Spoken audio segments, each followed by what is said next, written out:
Well, as I just said, this hour will not be what Donald Trump wants it to be. It will not be a discussion of Donald Trump's pathological lie that liberals are to blame for the murder of Charlie Cook. Donald Trump knows that's a lie, and he is pushing that lie in the hope that programs like this will be filled with anguished complaint about this Trump mass libel of half of America. Donald Trump is the only president of the United States who has ever blamed a murder on millions of voters who did not vote for him. Donald Trump knows that the 22-year-old Utah man accused of the murder grew up in a family of registered Republican parents who Donald Trump has now praised repeatedly. Today, Donald Trump said that the accused murderer's parents did everything right. Parents who can think, of course, that they've done everything right are not parents I've met. Parents whose kids end up facing murder charges surely can wonder from time to time what they might have gotten wrong. And so Donald Trump insults the intelligence of the entire country, including his own supporters, when he launches this mass libel of half the country. The 20-year-old man in Pennsylvania who shot at Donald Trump was a registered Republican. And the 22-year-old Utah man accused of murdering Charlie Cook has never voted. The single most murderous American political assassin was a registered Republican. And he is the only American political assassin who murdered more than one person. Timothy McVeigh was a veteran of the United States Army who, at 26 years old, in an instant, murdered 168 people in the federal building in Oklahoma City, Oklahoma, in 1995. Registered Republican Timothy McVeigh attacked the federal building specifically to assassinate federal workers for his twisted right-wing political reasons.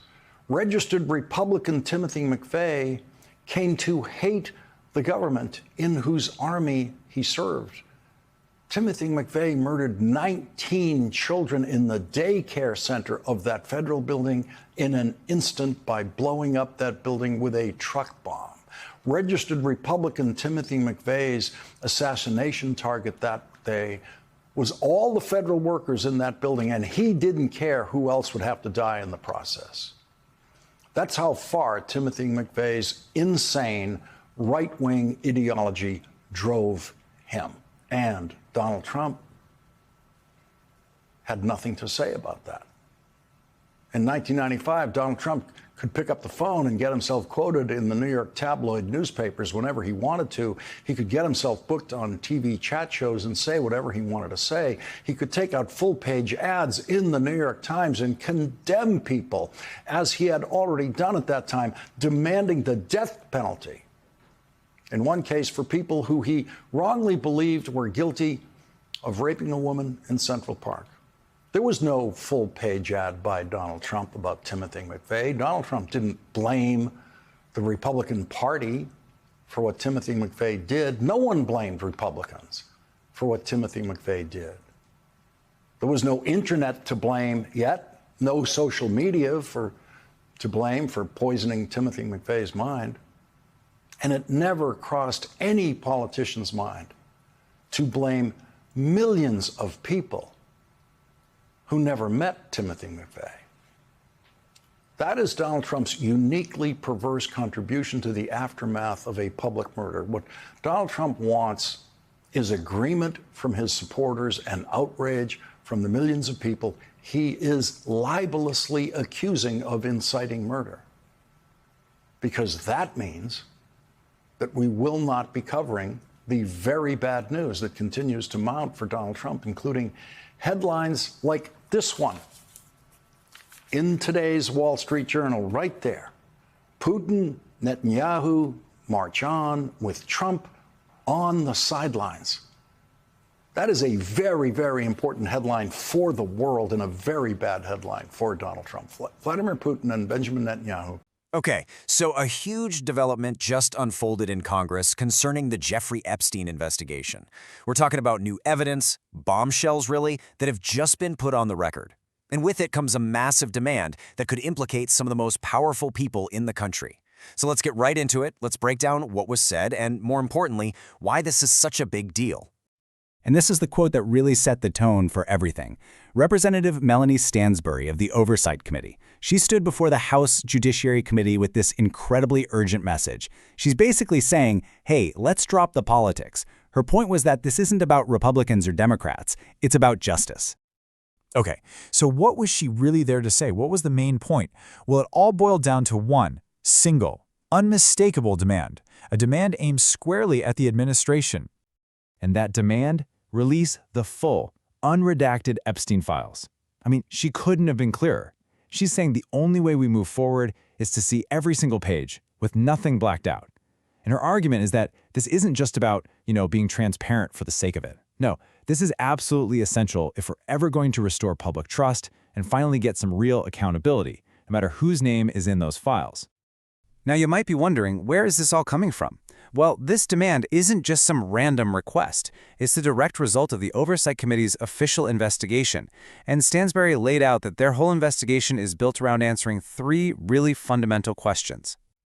So, the committee has a really clear plan of attack here. Question 1, who is involved? I mean, they want to know the name of every single powerful person connected to this criminal behavior. Question 2, why did the system fail so badly? They're digging into how the justice system just repeatedly dropped the ball and failed these victims. And finally, question 3, what does justice even look like at this point? So you see this whole framework, these three questions, that's the engine driving their demand to see everything in those files. Proving every day how irrelevant Donald Trump is to their calculations about what they will do next. Remember Donald Trump's pointless trip to Alaska to welcome Vladimir Putin into the United States? Donald Trump said he would give Vladimir Putin 2 weeks after that to reach a peace agreement with Ukraine. And Vladimir Putin has continued his savage attacks on Ukraine and humiliated Donald Trump even more than he was before by sending Russian drones into NATO territory in Poland. And Donald Trump says nothing. Donald Trump just says libelous things about other people being to blame for the murder of Charlie Kirk. Donald Trump just wants to get half the country outraged at the other half of this country. And Donald Trump doesn't want anyone in this country to be outraged at Vladimir Putin. The other bad news for Donald Trump includes a federal court tonight finding his attempt to fire a member of the Federal Reserve Board to be completely and obviously illegal. And so Lisa Cook will show up for tomorrow's meeting at the Federal Reserve because she's still a member and she knows that. And Donald Trump really doesn't want you to know what's in the emails in the Epstein files. Our first guest tonight has been studying the emails in the Epstein files. Jason Leopold at Bloomberg reports the emails, part of a cache of more than 18,000 obtained by Bloomberg News, show that Maxwell and Epstein were closer in many respects than either publicly admitted. Maxwell opened at least one foreign bank account using one of his addresses, was a named director on one of Epstein's main revenue-generating companies, and traded stock in a company they were both invested in, details that haven't been previously reported. The details in these emails show Ghislaine Maxwell lied to federal agents, which is the criminal equivalent of perjury when Donald Trump's former criminal defense lawyer, now Deputy Attorney General Todd Blanche, went to Florida last month to have a friendly chat with Ghislaine Maxwell. On the recorded portion of their conversation, and we don't know how much was said when the recording wasn't on, but on the recorded portion of the conversation, which has been made public, Todd Blanche warned Ghislaine Maxwell that it would be a crime for her to lie to them in that conversation, but she did lie to them anyway. And Donald Trump doesn't want you to know that. Donald Trump did her the immediate favor of moving her to an easy, relaxed camp from the federal prison that she was in. And so Donald Trump doesn't want you to see the evidence of her perjury in these emails tonight that Bloomberg has obtained. Donald Trump wants to think about the possibility of releasing her from prison someday, and so he doesn't want any of this information out there.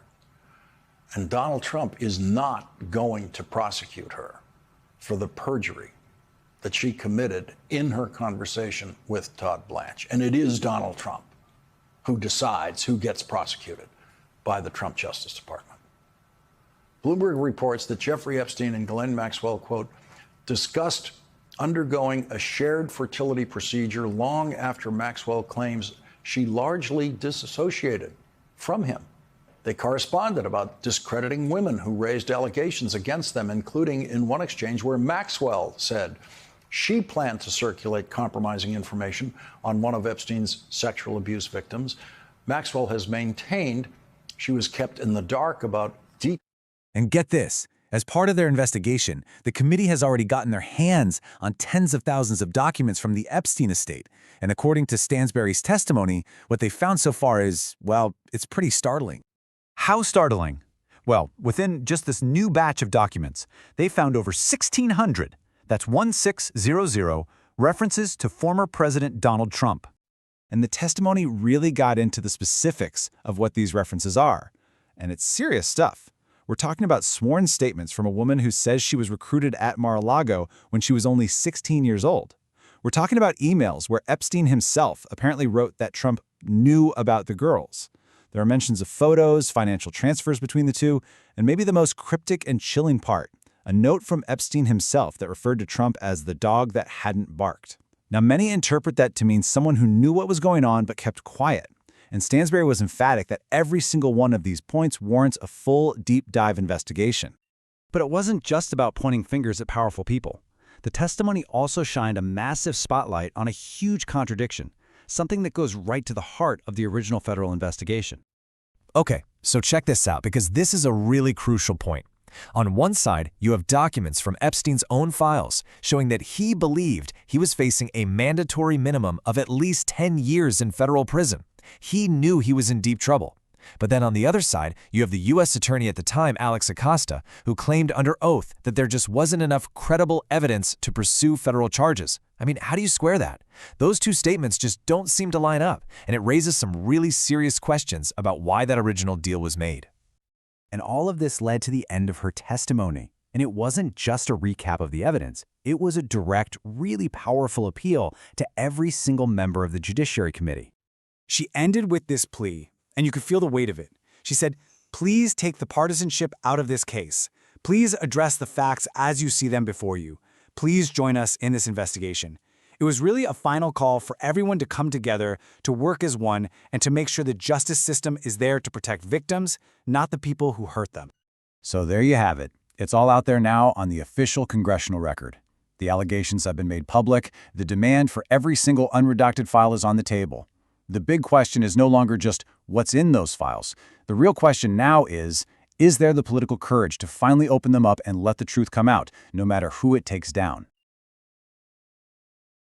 Details of Epstein's initial sexual abuse case in the mid-2000s, yet the emails demonstrate her deep knowledge of the legal jeopardy he faced and show how she helped him strategize over even the most consequential details. Ghislaine Maxwell advised Jeffrey Epstein on the plea deal that he made in 2008 that instead of imprisoning Jeffrey Epstein as a sex trafficker and raper of children, allowed Jeffrey Epstein to continue to roam free and rape more children.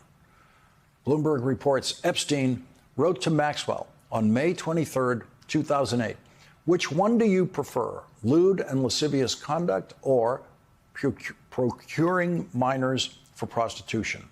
At the time, he and his star-studded team of defense lawyers were closing in on a generous plea deal with federal and state officials in Florida, and Epstein was trying to negotiate the state charges to which he'd pleaded guilty. Maxwell's response was matter of fact. "I suppose lewd and lascivious conduct. I would